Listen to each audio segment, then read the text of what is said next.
Now our district tech is be working closely with Jason on network stuff, and we're really stoked to have him with the DO. So welcome, Nick. And our newest site tech comes from Apple USA. Please welcome Benji Rodriguez. Actually, you might have seen Benji in the Apple store in Monterey. So he was working there for a while, so everything Apple, you know, he's the man. And then we also have a very sad farewell to Allison. Where is Allison?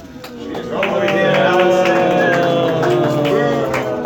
Allison, I think, has been here over 10 years. Is that right? It will be 10 years and a day. It'll be 10 years on the 2nd, November 2nd. November 2nd is Thursday. Yep, 10 years. You know, all the plants are going to die. So Allison obviously has had a tremendous impact in the district over all these years and has jumped around from different sites as we keep moving her to different places. And she's well loved by teachers and staff at all the school sites. And it's really, we're sorry to see her go, but we also wish you the best of luck in your future journeys up north. Hope it doesn't rain too much for you in Oregon. And it's beautiful. You could, there's lots of logging up there. You know, there's good opportunities for trees. But really, thanks for all you've done for the district. Thank you. It's very impactful.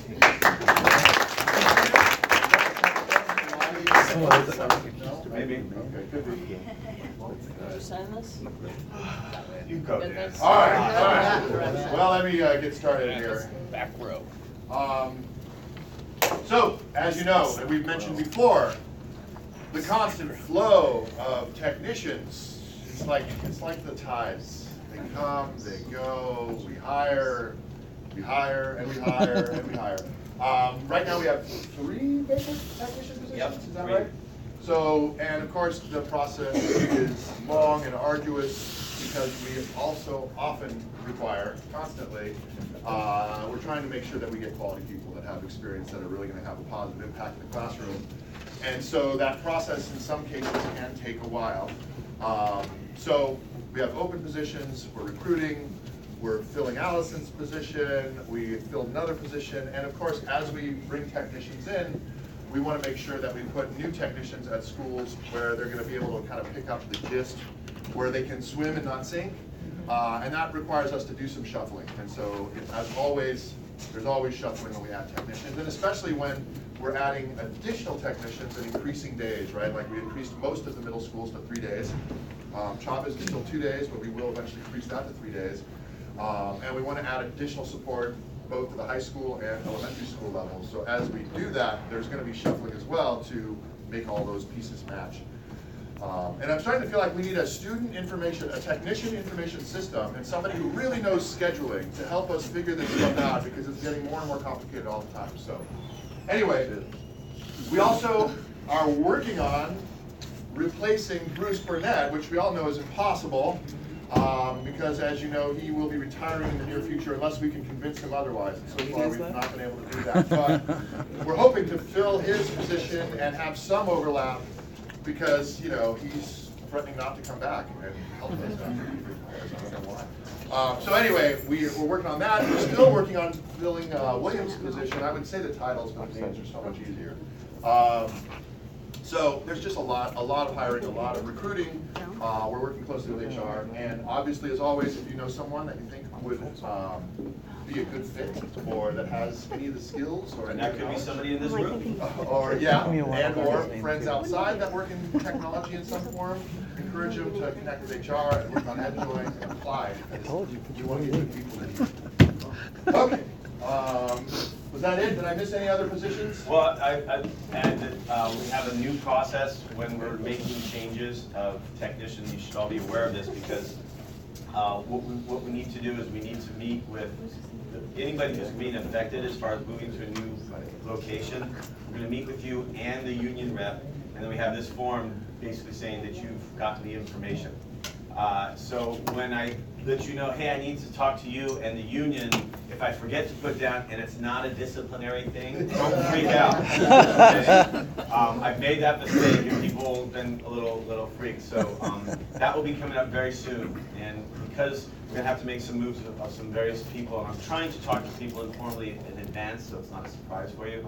But the actual formal component is to meet with you and the union. So we're probably gonna have the union rep there and then cycle a few texts through, something like that. I don't know. And just so it's. I mean, and should we talk about kind of the process in terms of, I mean, it's up to, they get a certain amount of time, right? Is that the whole thing, the 15-day? So I guess the way that the union process contract works is for any move like that, there's a 15-day period, 15 work days.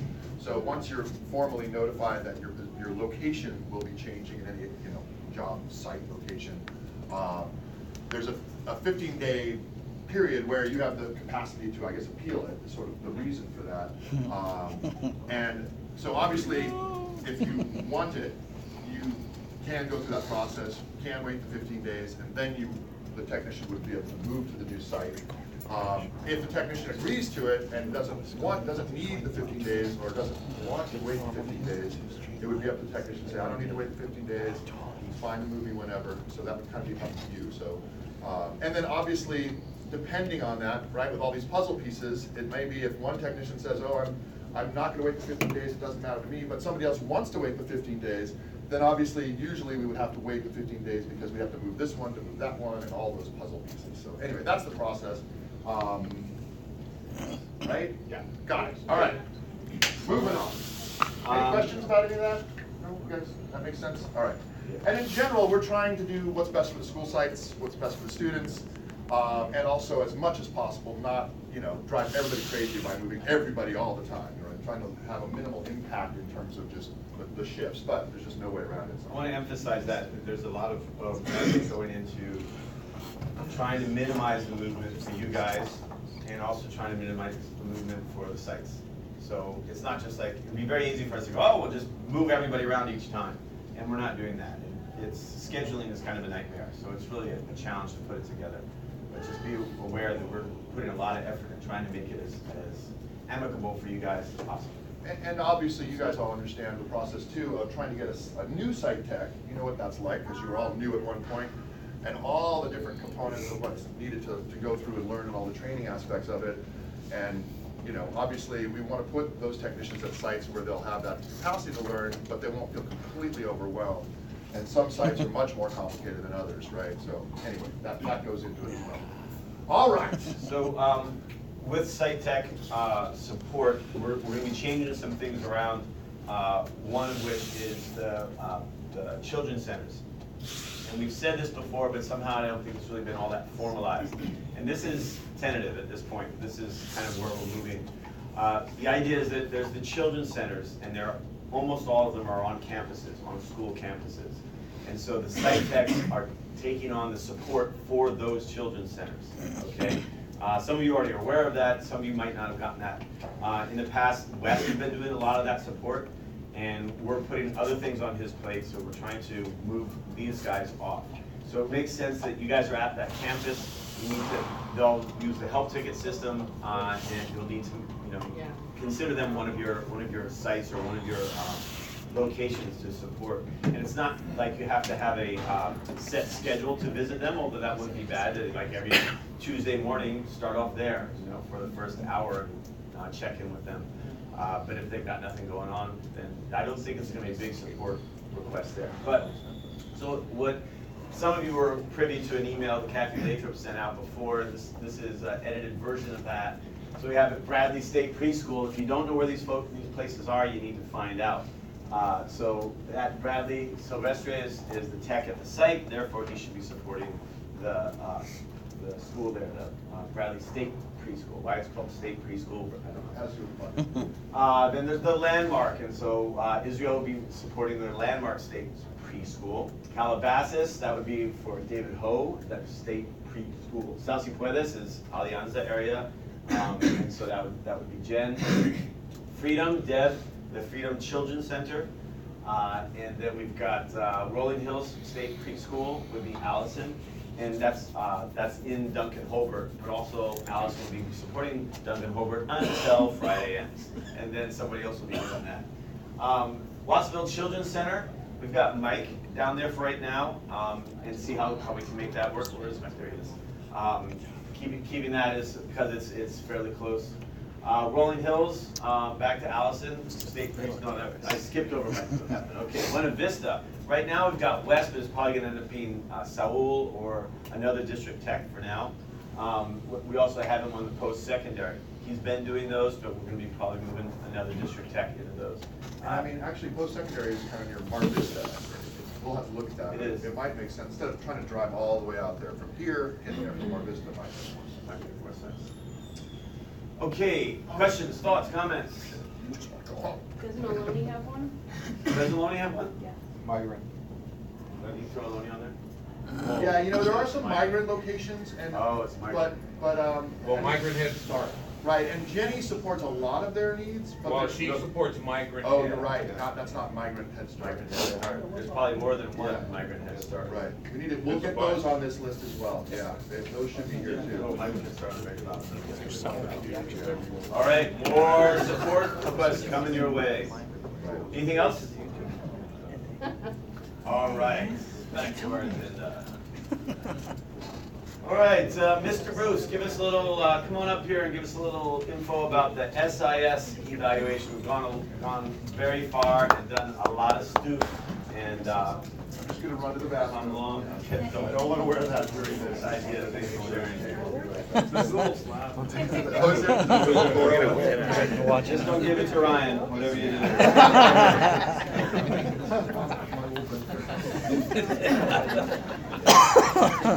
Right.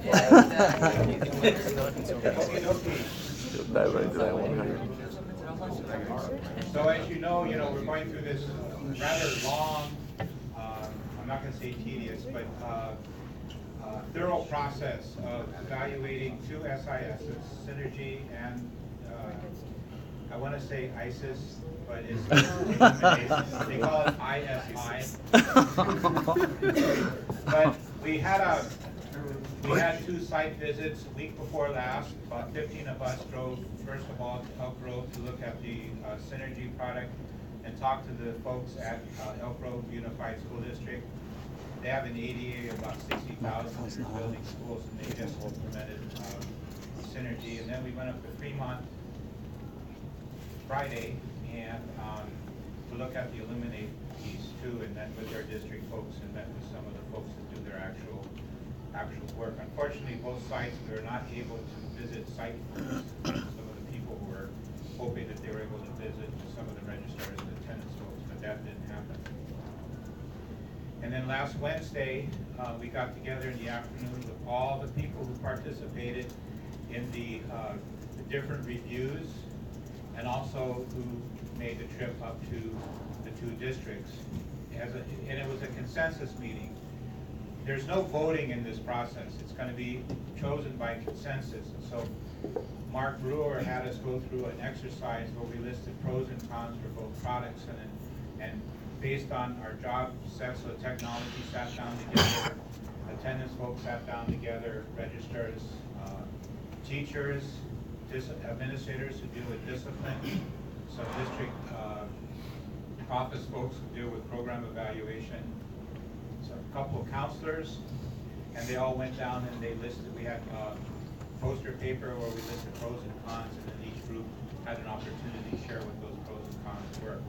And so at the end of the meeting, it was determined that the next step would be to review the RFPs which are going out. Those will come back to us. We're going to look over those, and then we're going to get back together as a group, I believe, on November 29th. That hasn't been finalized, but I think that's the date we're going to do, and then present our findings to the board. That's it. Exhaustive enough? I mean, it's been, obviously, many of you realize we started this almost 2 years ago, right? And we started with demos, went through a whole bunch of demos, and we basically redid them this year. yeah, was it this year? Was it last? No, it was last spring. Last spring. Did a whole bunch of more demos, 6 or so, 8 different, and then down to 2. And so at this point, we've done additional demos from those 2 full-day demos. So it's been a tremendous amount of work. But that's just the beginning. Wait until we try to implement the SIS, right? David's looking at me like, yeah, come on. Yeah, I've done that before. How many of you been part of a student information change in a school district before? So Mike knows the difficulty. The horrors. Just horrors. It's definitely challenging, and everybody hates it, and everybody says at some point, why do we have to change? Why didn't we just stay with School Plus in this situation? That's common. Certain schedules don't work, certain data doesn't get transferred properly, and people don't know how to do certain things. They used to know how to do it, but it's so easy, it changes stuff. So what's ahead is a lot of work and definitely some frustration. At the same time, the idea is to find a system that's going to work better for the district than eSchool Plus, and that's our goal. All right? Okay, any questions? Okay, all right, take out a number 2 pencil on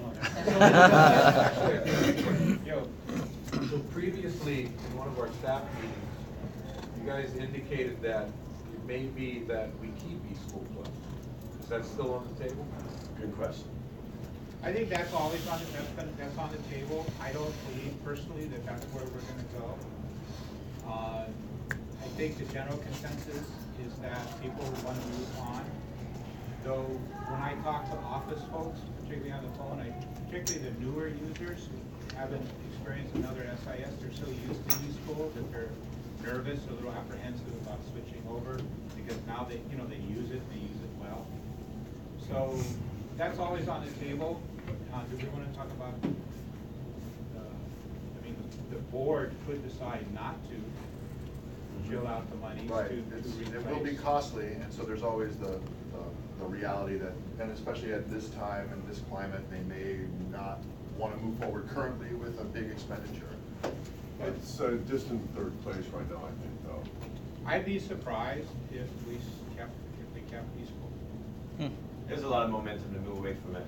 I think another big component is that, as some of you may know, eSchool was purchased by a company called Quest, who also owns PowerSchool.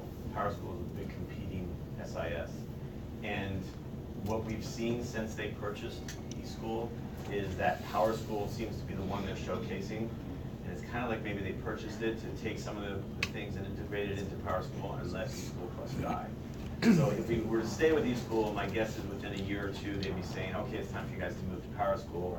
They give us a good deal, et cetera, but then we're in PowerSchool, so.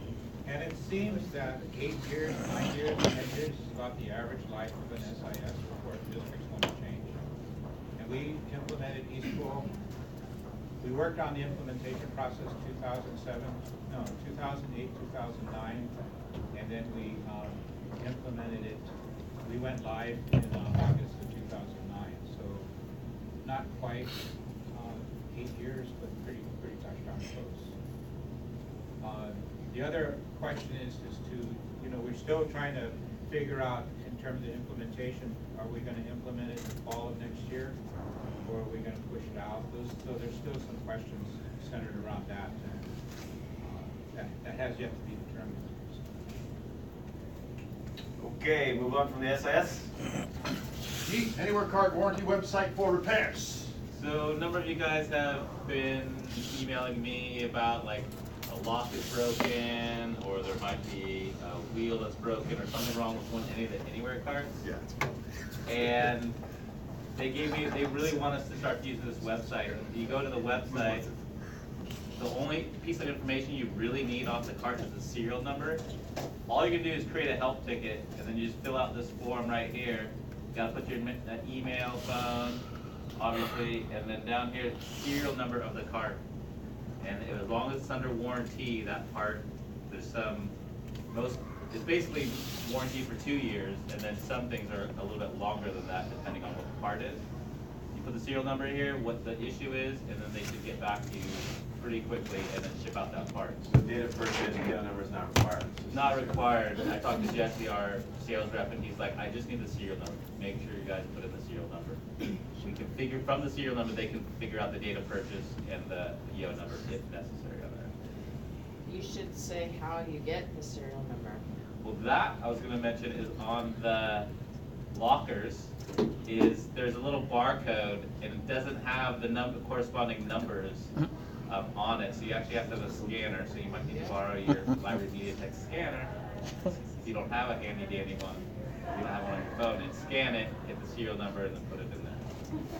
Anybody using a telephone scanner? There's lots of them that On your work. iPhone? Red That laser. work. Red On laser? mobile phone, you could use that too, Good idea. if you want to download that. That's it. Got any questions about that? It's just Nope. crazy. Moving on. All right, Nick. Thank you.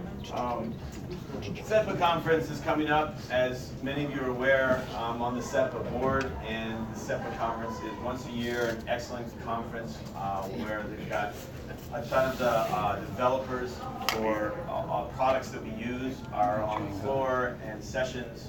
And SEPA is California EdTech Professionals Association, so it's geared towards basically everybody in this room. It's the people behind the servers, et cetera, in education. So this is a conference the 14th and 17th. I will be gone all week.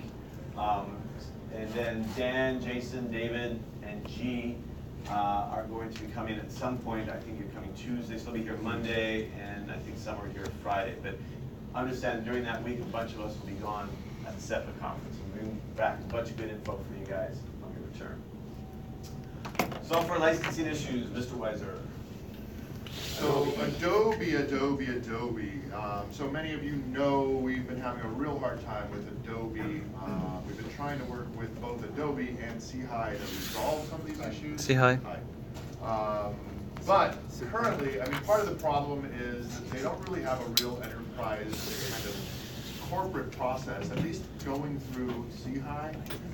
So, it's gotten scattered among a bunch of different accounts. So in some cases, we don't have access to the software or the licensing that have been purchased by school sites, which is very complex situation. So one thing is we made some changes moving forward where it'll all go under my name. Me, I get to deal with this. My nightmare. So moving forward, any Adobe purchase, I will have access to. I may share it with you, we'll see. But the previous purchases we're having a real hard time with, and right now we have C-High and their staff going through all the old purchase orders and trying to figure out who ordered what, so they can give us all that information, and I can hopefully work with Adobe to get access to those licenses and that software. So we have access to some of them. Alex has been able to access some, and I know David's been able to access some, and some are under Tim's. But some are just under random people at the school site whose names went on a PO, and they may not even know that it's under their account, that they've never accessed. So if you have a need for Adobe software or a site purchased Adobe software and you don't have access to it, let us know. It might help us to track it down for me to be able to say, it was this school site, they purchased this software, we should have access to it, and then they can kind of help try to figure out whose name at least it's under, and then we can see if we get access to it. Yeah. The school year that it was purchased, it would be helpful. I mean, really, we And just if need you to have a find the PO. We need to find the PO would be PO, great. right? So once we know what was purchased, we can work with purchasing to figure out, I can find the PO, and oftentimes on the PO, there's a name, and maybe it's the office manager, or maybe it's the teacher that requested it. But once we know what name that is, then we can work with Adobe to get access to it. But it's just kind of a big mess right now. So, Yeah. So, how are we, what's the process going forward? So if somebody wants to order an Adobe product, So the process going forward is currently, now I have an account.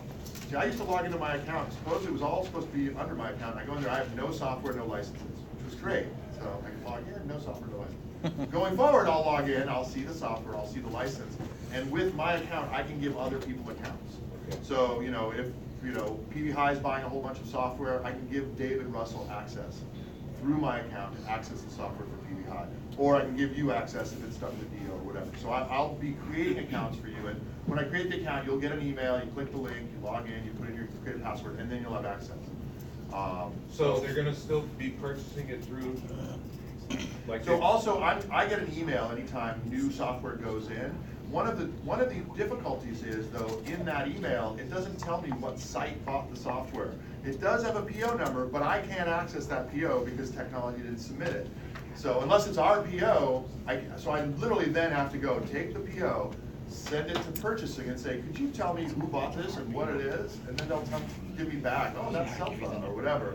It's still a cumbersome process, but we're making progress. And I asked them, I requested to see if C-High or Adobe could actually put in the name or department that ordered the software. It would just save us a lot of trouble trying to track that down. But if you know it was ordered, if you say, okay, my office manager just submitted a purchase order for, Creative Cloud or whatever it is, and you know that's coming, let me know. That way when I get the email, I'll know who it's for. For our yearbook. It goes through, we push, right, our POs go to C-High, but I get an email from Adobe when they register the license, so. Okay, so they're gonna order it through C-High still? Yes. Okay. Right, yeah. That occurs to me, I used to send Wes, whenever I saw him in the approval pass, an image of that, so maybe I can go and get a bunch of those and send them to you. You can send them to me. Really what I need though is once they become a PO, because there's a PO number associated with the purchase. So in some ways that doesn't help me that much. Well, it has a rec number on it. Right. I know, but I can also, I get a PO number. I just have to then look up the PO to see what department ordered it. So anyway, we'll figure it out. What we'd really like is to work with somebody at Adobe and see if there's a way we can improve this process, because it's still kind of a mess. So. Anyways, that's where we are. Okay, next thing is we got a grant. We wrote a grant to T-Mobile and received a discount on wireless hotspots to work off cellular system along with Chromebooks. And so we've got a plan to put those into place, and Courtney's going to tell you all about it. Okay, so like Tim was saying, we only got a small amount because it's a grant. So there's 250 total, and we're gonna distribute it based on population of the school. So for schools that are small, they'd get 3. For schools that are between 200 and 600, they'll get 5. And for larger schools, they'll get 7. The take-home sites are gonna get more because it makes more sense for kids that are already taking home their devices to have internet access.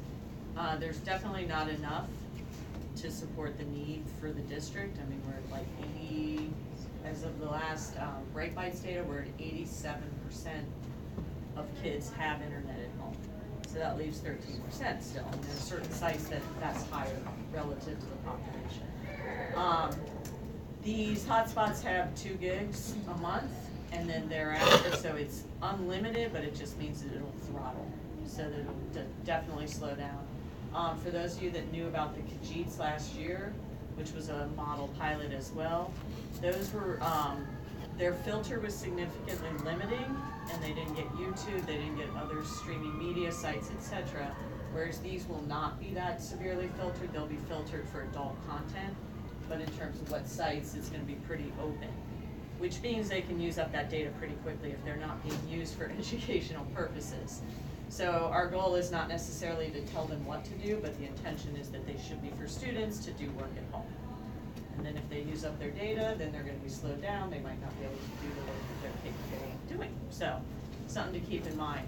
What we'll do is we'll put those into Destiny, and they'll be checked out through Destiny like the teacher Chromebooks. But the site is gonna manage the contract.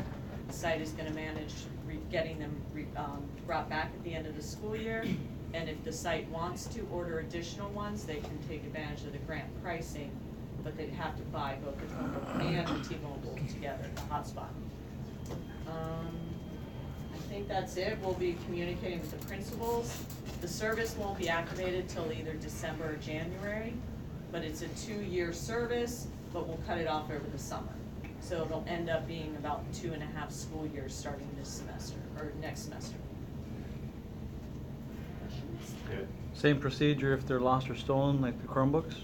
So it would be, they would get a contract that would say that there's a replacement value, and if they lose it or it's stolen, they would have to replace the cost of the bike, or they'd have to bring in the cost. Will they have insurance? There's not gonna be insurance on them. It was just too tedious to try to address that. So it's kind of at when they sign the contract, if they're afraid of that, then they shouldn't take them out. And one factor that's gonna be difficult for us to determine and for sites to determine is the need. There's a limited amount of them, so, I don't know how the sites are gonna make that decision. So it's something you might wanna talk to the principals about ahead of time, what qualifications, I don't know, trust system. And they don't have to necessarily be, checked out for the duration of the school year. It could be on like a week-long basis or what have you, that's really up to the site as well. And Dr. Rodriguez wants $80. eventually all schools to have a take-home Chromebook program. So this is maybe just a little dabble in it. So it'll help sites to kind of get into the idea of checking things out and keeping track of them and bringing them back, and at the end of the school year, making sure they're all coming back in and making sure they're still working. So it's coming. This is kind of a toe in the deep end at this point. All right, yeah, Mike? And you're gonna send us the grant pricing, right, so we know? Send us the what? The grant pricing? Sure. And the replacement value on the T-spot or the hotspot is $80. And so if a school wants to take advantage of this current pricing, what it is it's basically you have to buy a Chromebook with a hotspot, and you're saving maybe $100 by that combination, but you'll have to sign up for 2 years of the hotspot.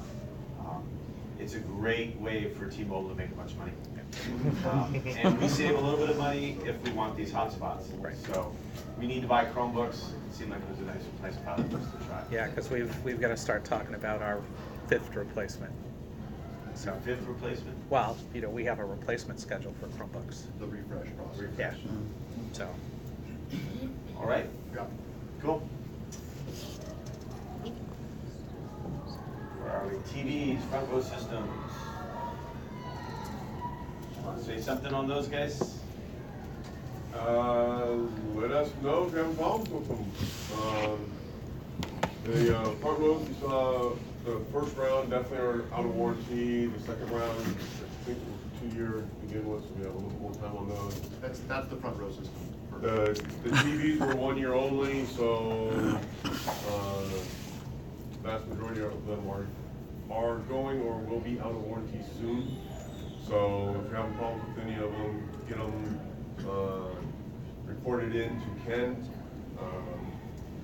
If they're out of warranty, we will look at getting them replaced, either by purchasing a new one, or we have a few popping up from some classrooms that are getting removed here over the winter break that we can possibly move to that site when we fall out. So. Question.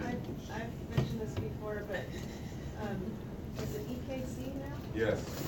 They never let me know, they don't respond. I get an email, but I have one, and on the answer where I put in 3 tickets and the TV's still not fixed, there's a green line down the side.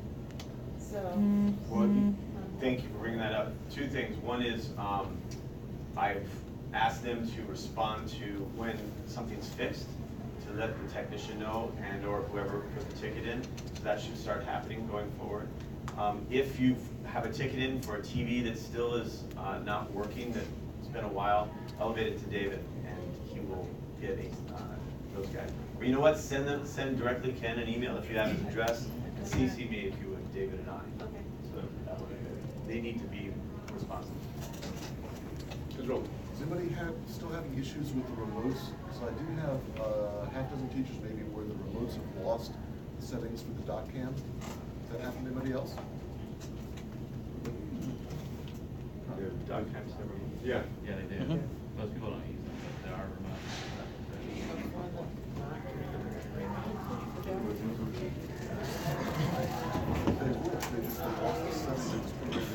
So, is it that it's lost the setting with I think so. TV? TV or with the dot cam? So, In other words, the designated input on the TV, is that what's being lost? yes, so at some of these teachers, the remote works, but the various pre-programmed settings for DocCam computer don't appear for It's them. like kids fooling around. You have to wander through different HDMI's. Oh, that's, Is that just programmed in the remote, or is that? no, it's programming the TV.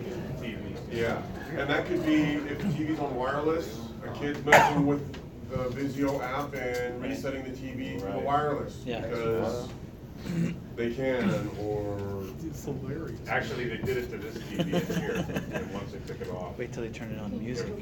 We did that a couple times to ours. So you know you can go into the TV settings. Number Wi-Fi. And assign just that. reset, yeah.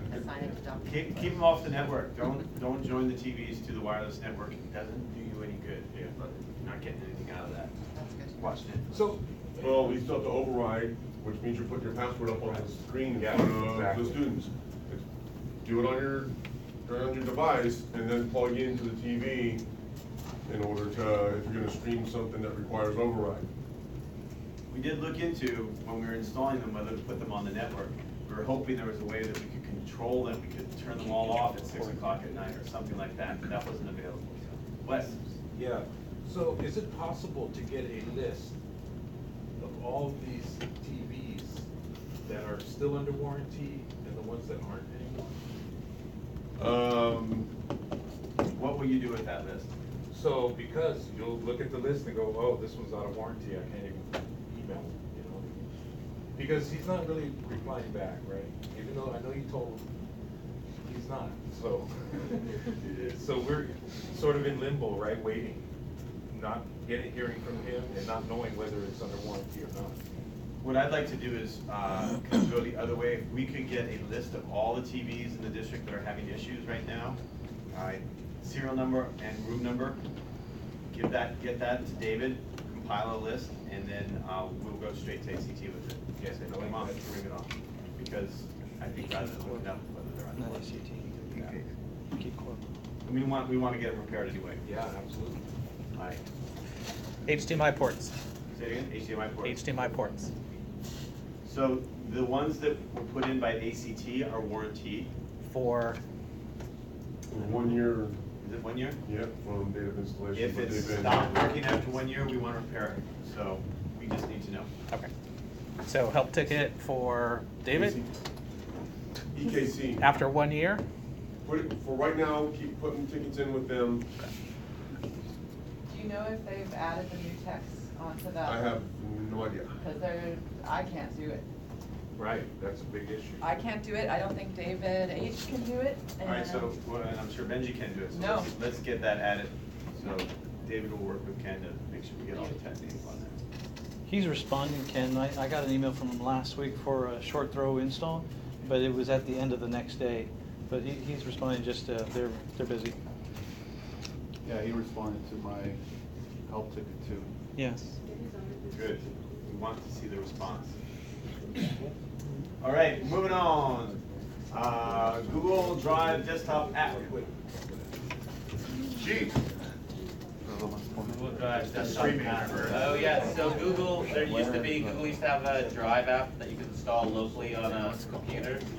That has been phased out. It's called Google Stream now, or it's called Stream. Google Drive Stream. File stream or backup. And that is what is available instead of the Google Drive app. A lot of people are getting a pop-up when they log into Google saying, hey, download Stream. Drive is going Drive is away. going away, and they think Google is going away. But it's not going away, it's staying where it is. But And the Google, app is their going Google away. Drive is not going away either, Yeah. and that's one of their big concerns. That's one of their freak outs. They So think, I'm gonna lose all my files. there are some users I know that we've set up to have that Google app on their desktop to have them access their files and whatnot, to have all their documents stored there instead of locally. So if that's the case, please be sure to kind of sweep through and hit those users with transitioning off that Google app and onto the new Google Drive Stream, whatever it's called. File stream. Which The is backup actually and better. sync. It's actually much better. Yeah, than the that. backup and sync is designed for personal accounts. The file stream is designed for enterprise and education customers, because the file stream supports team drives where backup and sync does not. Okay? I do have set up where I can push out the file stream app to machines. I haven't just flat pushed it out because we're still kind of testing it and looking at it. But And we wouldn't want to push it to everybody, it's really just specific. the folks that have the Drive app now, so. Yeah. All right, where are we, Tim? Right here. We are. Miscellaneous cabling projects. I've sent some emails out to many of you. This incredibly complex process. So, you know, a year ago, come on, Chuck, sit down. You know, we were looking for, we still have infrastructure funds, and we are still using infrastructure funds to manage infrastructure. As many of you know, as much as possible, we're getting away from pulling cable and trying to make sure we have really robust wireless infrastructure, because most devices now are mobile, right? Much less cabled wired devices, especially for the student use. So we don't want to waste any resources or funding in pulling cable that's unneeded, but we know there are times where there's needs for phones, or there's issues with Raceway or IDFs or other cabling needs. And so long ago, we went through, and Mitch kind of coordinated this at one point, but identified specific cabling needs. And these needs were identified over a year ago. And now we are finally moving forward with getting some of them done. So I've been sending some emails out to some of you to help me figure out, one, is it still needed? Because in many cases, things have changed and that room's no longer used in that way, and you know, they don't need that now, and whatever it is. So we don't want to just go pull cable that's unneeded. So we can still cancel components of this and not get, you know, charged for it. Or if there's a need at one school that has come up, we can kind of transition, say they don't need it over there anymore, but this school does need a cable in the front office or whatever, and so we can still kind of make use of that. So, I mean, this list is linked off the agenda, but I have been emailing most of you about this. So some of the schools affected, we have Valencia, Amesti, most of those are related, or some of them anyway, are related to APs that were never installed correctly, so we want to get those installed correctly. Same thing at Valencia, there's an AP that I think they put temporarily kind of at the library, or that little office by the library, right?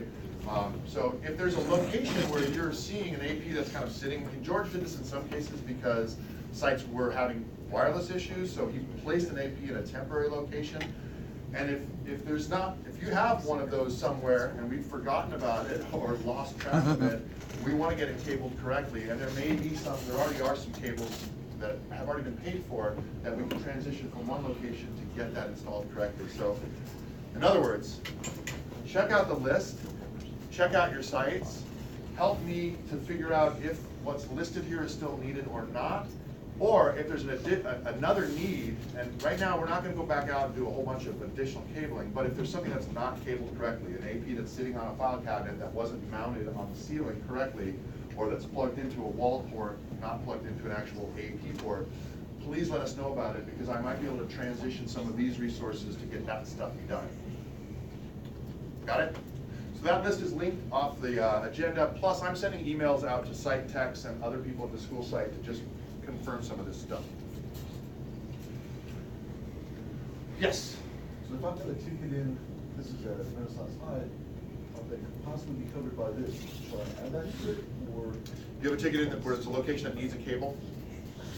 There's a jack, swings from a cord, dangling from the ceiling, what's that? That's featured. Design features. No, you should put that in also because we have like Joe and Mitch, and at times, when something that can quickly be resolved, they, obviously they're slammed, but they could eventually possibly get that and snap it back in where it goes or whatever. And, or if not, then we might be able to, If only that was an issue, if there's a hole drilled into the. oh, and somebody pulled the cable through. Is it a port that's absolutely needed in that location?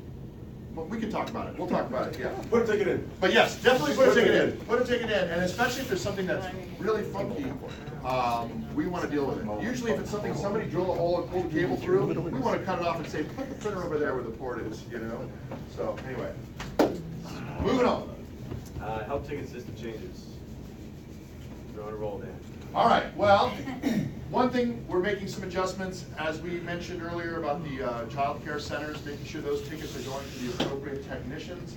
We also obviously always have to make some adjustments as we add new technicians and make sure that the tickets are being assigned to the appropriate technicians.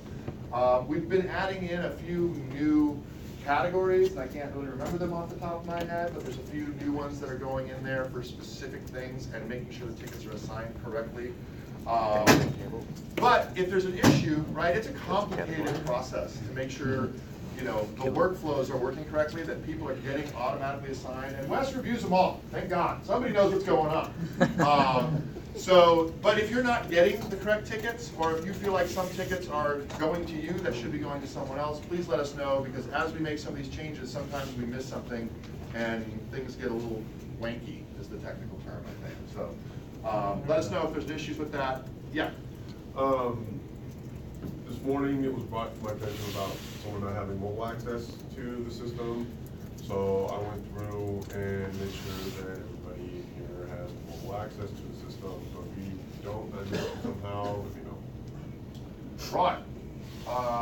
And currently, David's been managing kind of the configuration workflow assignments and category additions. So if the help ticket system isn't working, put in a help ticket. Right? Make sure you assign to Jason. Jason. Anyway. Destiny, techs have read-only access. Courtney. Okay, so we talked about this last time in terms of trying to track down whether your teacher Chromebooks are being checked out through Destiny. And Alex set you guys up with an account that allows you to see how many are at your site and then who they're checked out to. And I'm just going to show you quickly that process again, and then also show you that there's a report that you can run so you don't have to click into each device to find out who has it.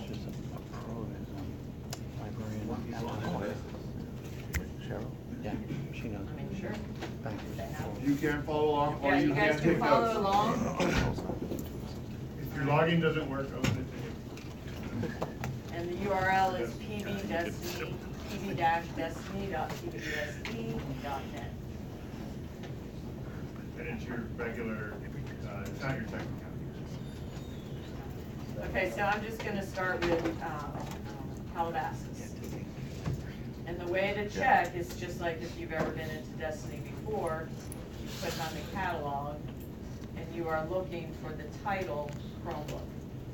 So in Destiny, in the library management system, it's not technically for checking out things like computers, but we got around it by saying that it's a title, as though it was a book.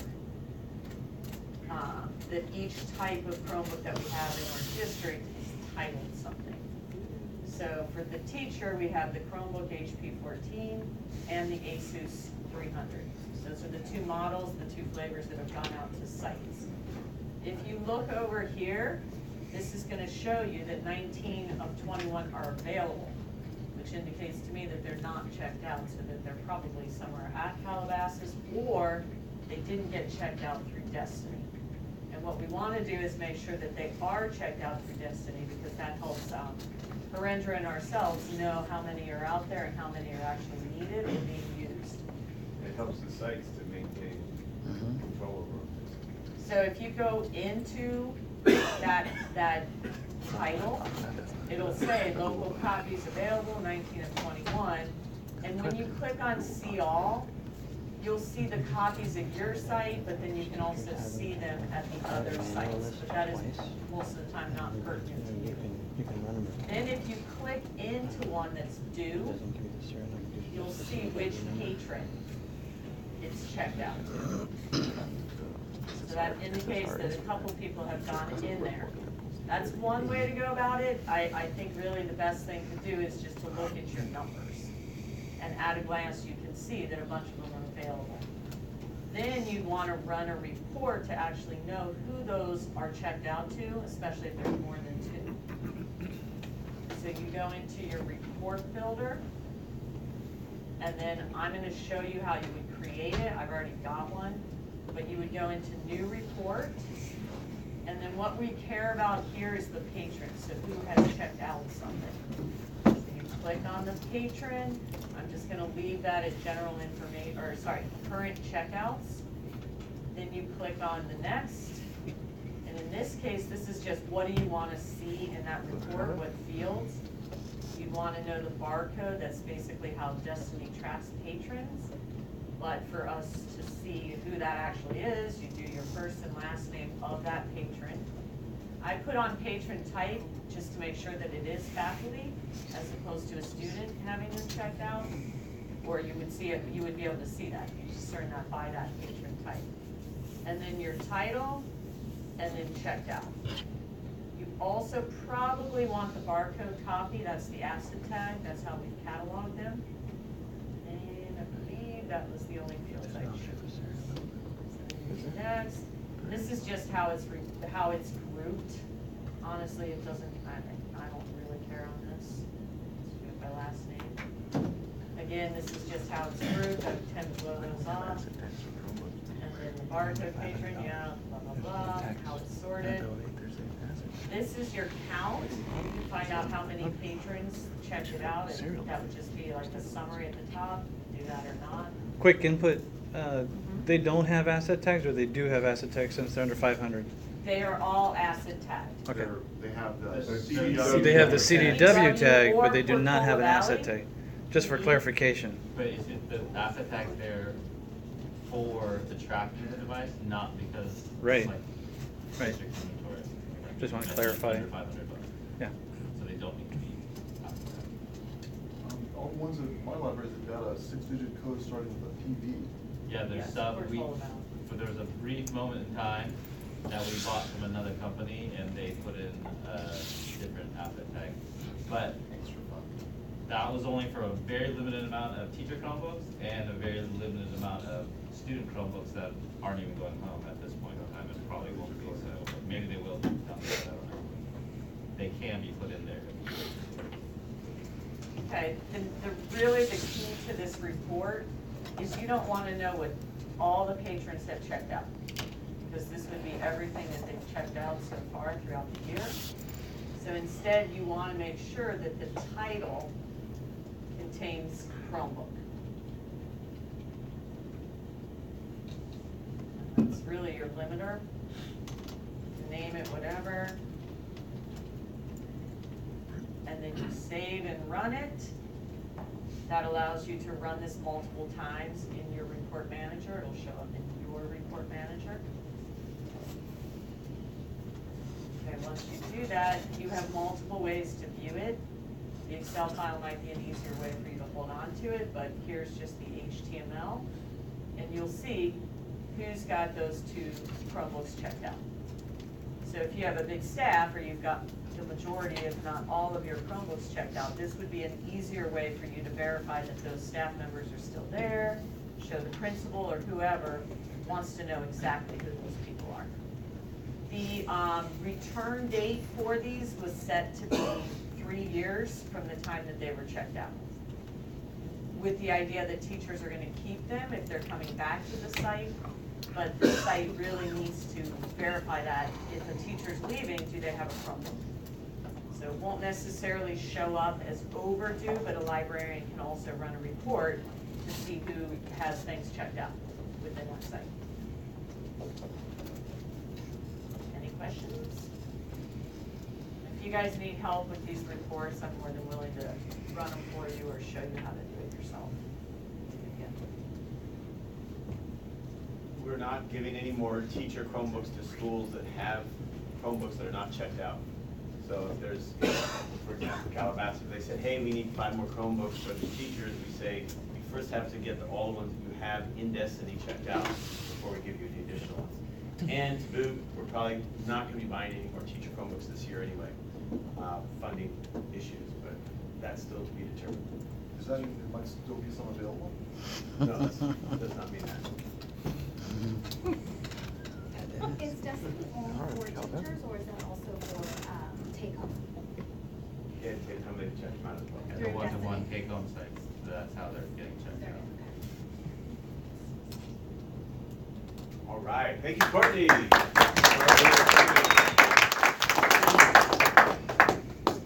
jump into our project updates.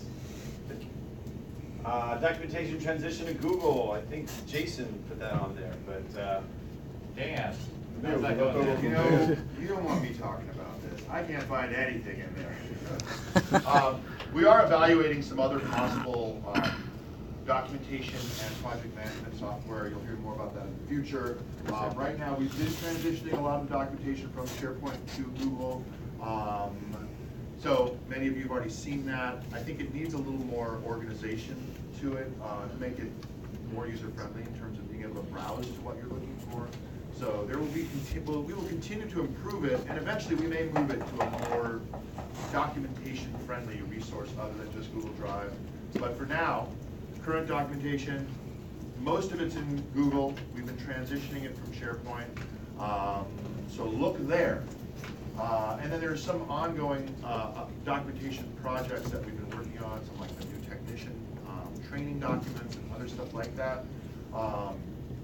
But we are evaluating some other resources that'll help us to not only organize it, but make sure that we're not missing important aspects of tech documentation. So that's where we are. Right now it's in Google, but we're looking at better ways to manage it. and if you haven't moved your documentation over there, please do it. We are compiling it all into one area, and if you do move to a new system, having it all in that one spot can make a big difference. Yes. Anybody hear of IT Glue before? Anybody use it? IT Glue? Cool name. It's one of the systems, it's a documentation system specifically for technology departments. And we haven't even really demoed it yet, but we're going to look at it. We've heard some good things about it. It might be something worthwhile that can help us not only organize our documentation, but make sure that we are documenting, you know, important aspects. Maybe we're not missing some pieces that should be in there. All right, instructional software, any updates? Yeah, I've got one. Lexia on iPads and Clever. So it is working now. So if you have the latest version of the Lexia app, the latest version of the Clever app on an iPad, and a student logs into Clever, whether it's with a badge or they just log in, and then they press the Lexia icon, it will open up the Lexia app and log them in. It's a little, you'll kind of see it, it kind of goes back and forth between the apps, but eventually logs the student in. So if that's not working for you, you need to go into AirWatch and look at that particular iPad and make sure that it's got the latest versions of those two apps. And you can, if it doesn't, then you just go into that app and just manually push it out. Soon it'll automatically.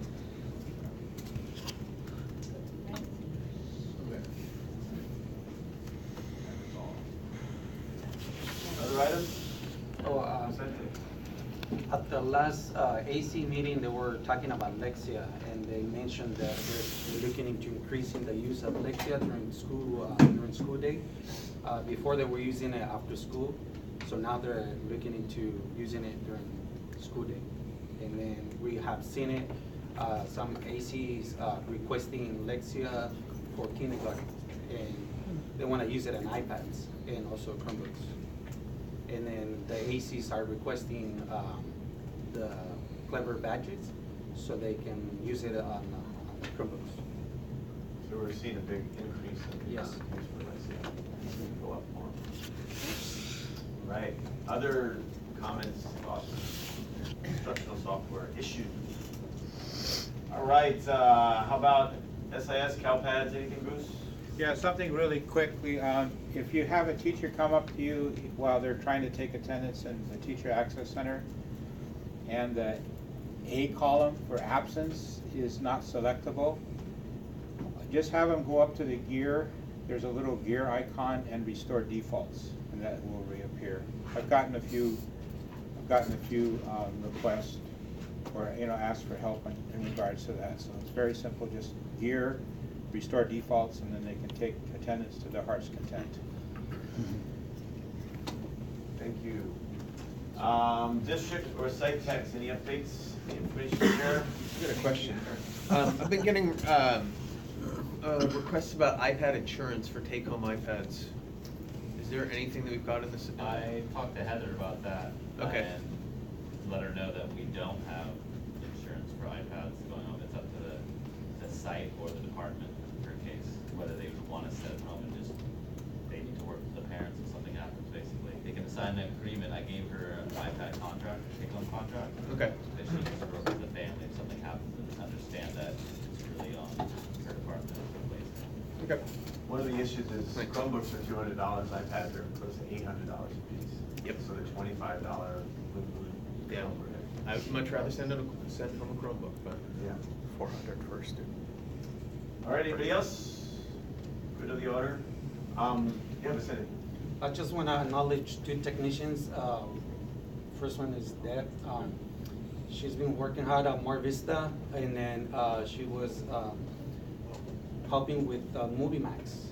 And then I think it's one of the programs is increasing the use of the sites. I remember like 2 years ago, Starlight, I think was one of the first ones. So now there's 5 schools using it.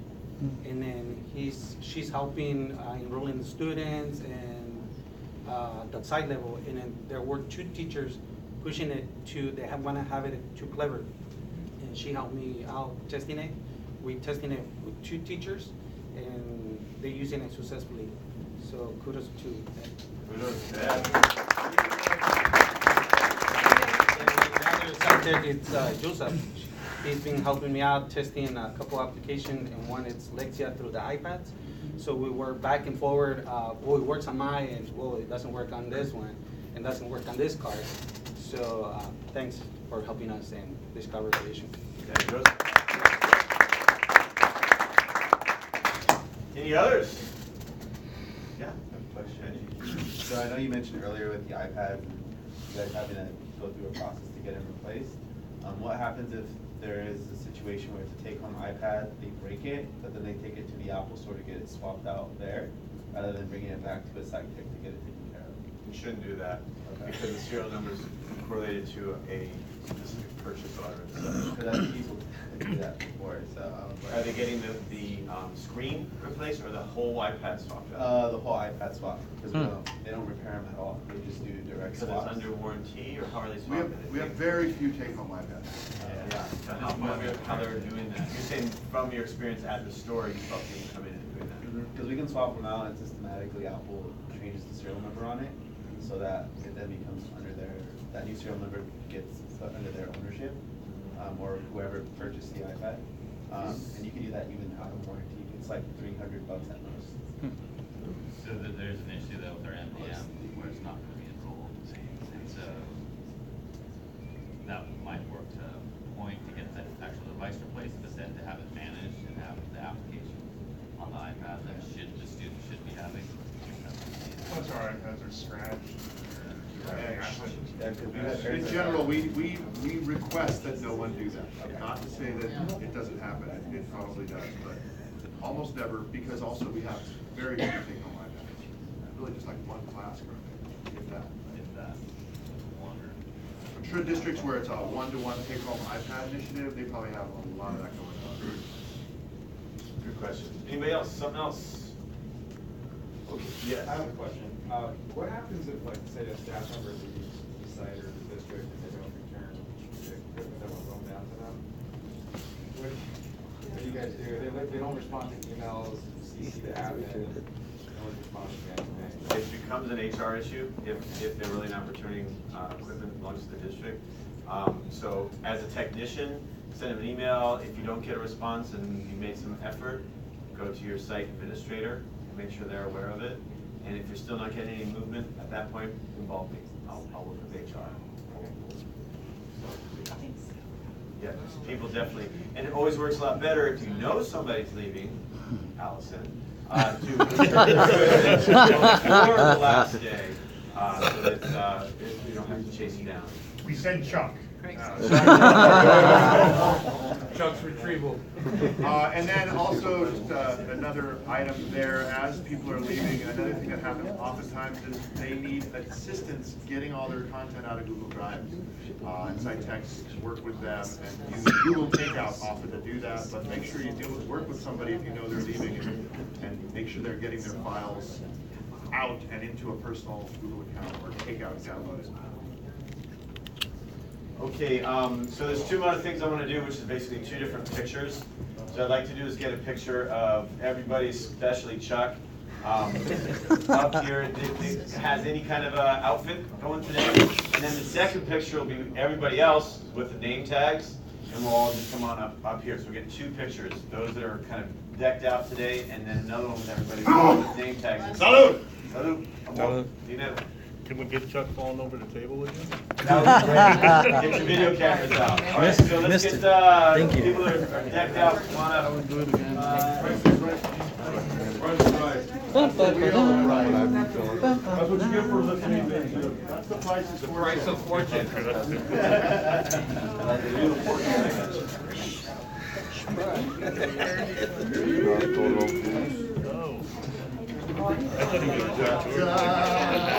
Come on up, folks. Come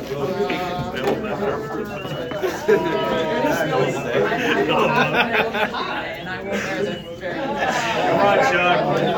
Come on, Chuck. What about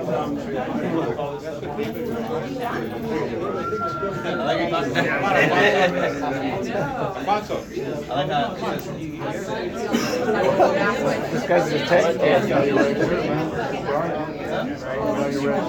Oh, I know, right? Yeah. You're the ISIS guy, huh? Yes, I Yeah, right. Come on, Plico, put on the Plico, Chief. Put the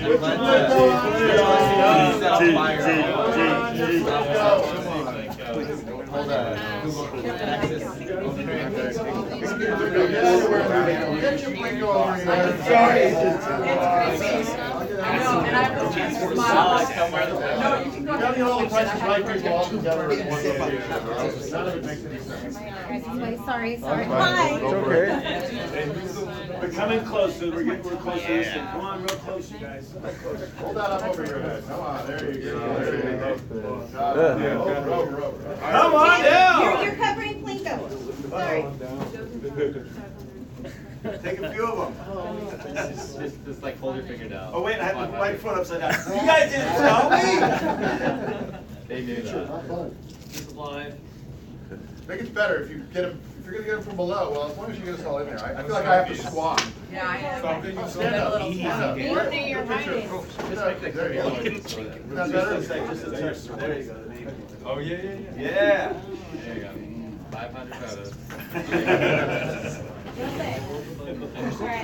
Nice. All right, now everybody up here. Come on. Let's get a full team shot. We're recording this one. Pero, Selfie, hold on. Selfie. How do you turn this? Hold on. I work for Tech.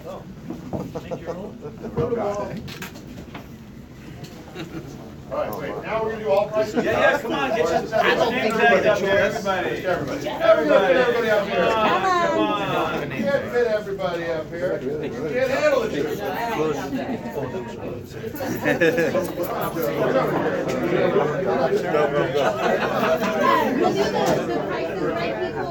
I told her. In the front.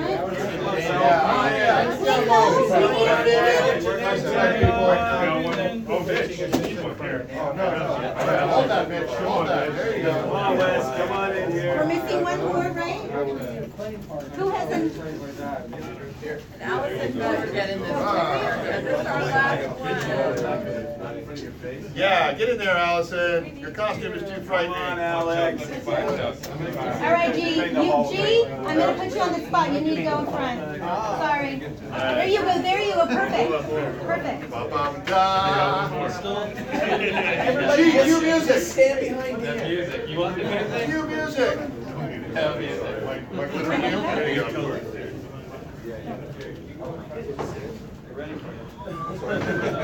There, we got a picture taker. That'll be quiet. Watch your back. There you go, Matt. Slide on in Thank there. you. All right. Oh my All right, gosh, get you guys over are here, great! Right over here. Get over here, V. Hold on, hold on. I'm coming through, sorry. Take a few of them. Keep All right. clicking. All right, ready? Ready, Yeah. go, All right. and go. And wait, don't be swiping. No. I'm not swiping. I know how to use this phone. Don't look at my finger. No, Do a slow-mo. Do a slow-mo video. That's the Oh best. no. don't. Did you get a few? Should I do it? Yeah. Go for it. All right. Woo, come on! Come on down! Yeah? Are we done? Now it's done. Yeah, they're all selfies. I know. I've seen this act before. What's your name? Andrew. Andrew, thanks a lot. Appreciate it, Andrew. Here, take a cookie, Thanks, Andrew. Andrew. Yeah, Take a bunch of yeah. cookies. Take a whole box of cookies. Andy, too. Cookies, Get it on candy. video. Crazy. All right, you guys, rock and roll. Happy Halloween. Who's coming to the potluck? Over here. Me.